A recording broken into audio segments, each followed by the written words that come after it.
నమస్కారం. ఈరోజు మన లోతైన విశ్లేషణకు స్వాగతం. 2 మార్చ్ 2026 నాటి బాబ్దాదా మధువన మురళి పత్రాలున్నాయి. అవును. ఇందులో ప్రధానంగా ఒక గురువుకుండాల్సిన ఏకాగ్రత ఏంటి, అలాగే 84 జన్మల చక్రం మరియు మననశక్తి ద్వారా వ్యర్థ ఆలోచనలను ఎలా జయించవచ్చు అనేది మన మిషన్. నిజంగా ఇవన్నీ మన సాధారణ జీవితానికి కూడా చాలా దగ్గరగా ఉండే అంశాలు. చదువుతున్నప్పుడు నాకు ముందుగా ఒక విషయం బాగా ఆశ్చర్యం అనిపించింది. ఏంటది? అంటే ఎవరైతే ఇతరులకు యోగం నేర్పిస్తారో వాళ్ల ఏకాగ్రత చెదిరిపోతే అది సేవకు బదులు చాలా పెద్ద నష్టం చేసినట్లు అవుతుందని రాశారు. ఎందుకలా అంటారు? ఇది చాలా ప్రాక్టికల్ పాయింట్ అండి. ఏకాగ్రత అంటే ఇక్కడ కేవలం ఒక చోట కళ్ళు మూసుకొని కూర్చోవడం కాదు కదా. అంటే ఆ పరమాత్మతో అనుసంధానమవడం. కరెక్ట్. నాయకత్వంలో ఉన్నవాళ్లు లేదా యోగం నేర్పించేవాళ్లు స్వయంగా సరైన ఏకాగ్రతలో లేకపోతే వాళ్లను అనుసరించే వారి పరిస్థితి గందరగోళంగా మారుతుంది కదా. నిజమే. వాళ్ల మనస్సే స్థిరంగా లేనప్పుడు ఇతరులకు శాంతిని ఎలా ఇస్తారు? అదే ఇక్కడ చెప్పారు. యోగం నేర్పించే సమయంలో వాళ్ల బుద్ధి బయట అటూ ఇటూ తిరుగుతే అది సేవ చెయ్యడం కాదు, డిస్సర్వీస్ అంటే నష్టం చేయడమే అని స్పష్టంగా మెన్షన్ చేశారు. ఓ అంటే ఒక లీడర్ మైండ్ సెట్ నేరుగా చుట్టుపక్కల వారిపై ఎఫెక్ట్ చూపిస్తుందన్నమాట. 100%. ఆ తర్వాత ఇంకో ఆసక్తికరమైన కాన్సెప్ట్ కూడా ఉంది.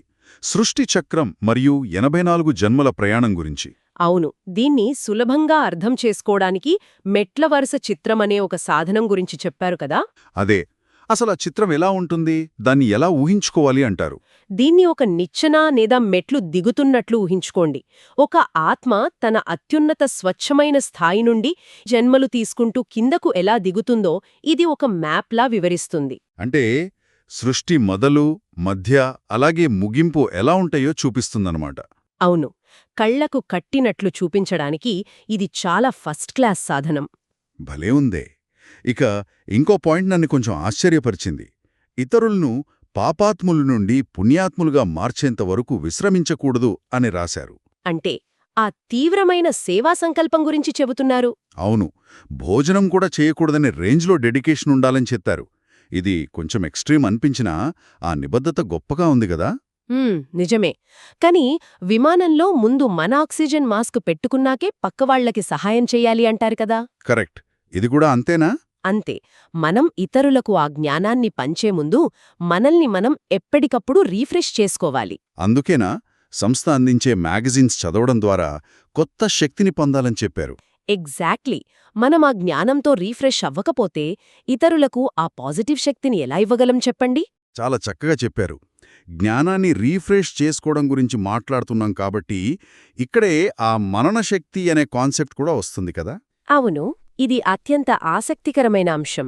ఇందులో ఒక అద్భుతమైన పోలిక చెప్పారు. మనం తీసుకున్న ఆహారం జీర్ణమై రక్తముగా ఎలా మారుతుందో అలాగే జ్ఞానాన్ని మననం చేయడం వల్ల ఆత్మకు శక్తి పెరుగుతుందని.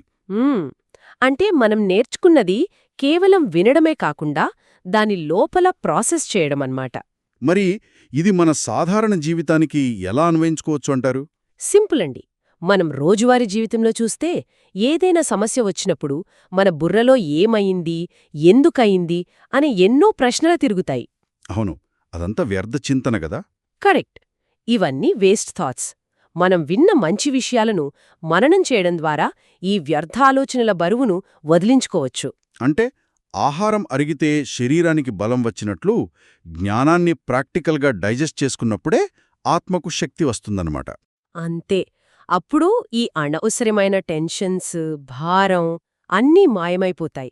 ఆత్మశక్తి శక్తివంతంగా మారుతుంది. అద్భుతం. అంటే మన స్వభావాన్ని ఎంత సింపుల్గా సరళంగా ఉంచుకుంటే మన సమయం అంత వృధా కాకుండా ఉంటుంది. పైగా మనమెప్పుడూ నిశ్చింతగా ఉండొచ్చు. అవును. ఈరోజు మనం నేర్చుకున్న అసలైన సారాంశం ఇదే. నిజానికి ఈ మొత్తం చర్చను బట్టి ఒక ముఖ్యమైన విషయం గురించి అందరూ ఆలోచించాలి. ఏంటది? కేవలం ఒక గురువు లేదా లీడర్ ఏకాగ్రత లోపిస్తేనే చుట్టుపక్కల వాళ్లమీద అంత ప్రతికూల ప్రభావం పడుతుంది కదా. అవును, పడుతుంది. మరి మన దైనందిన జీవితంలో మన వ్యర్థ ఆలోచనలు, పరధ్యానం మన చుట్టూ ఉన్న వ్యక్తుల మీద, పరిసరాల మీద ఇంకెంత భారాన్ని అంటే ఎంత వేస్ట్ వెయిట్ని మోపుతున్నాయో కదా. చాలా ఆలోచించాల్సిన విషయమే. అవును. మన ఆలోచనల బరువు ఇతరులపై పడకుండా మనల్ని మనం ఎలా మార్చుకోవచ్చో అన్వేషించాలి. ఖచ్చితంగా.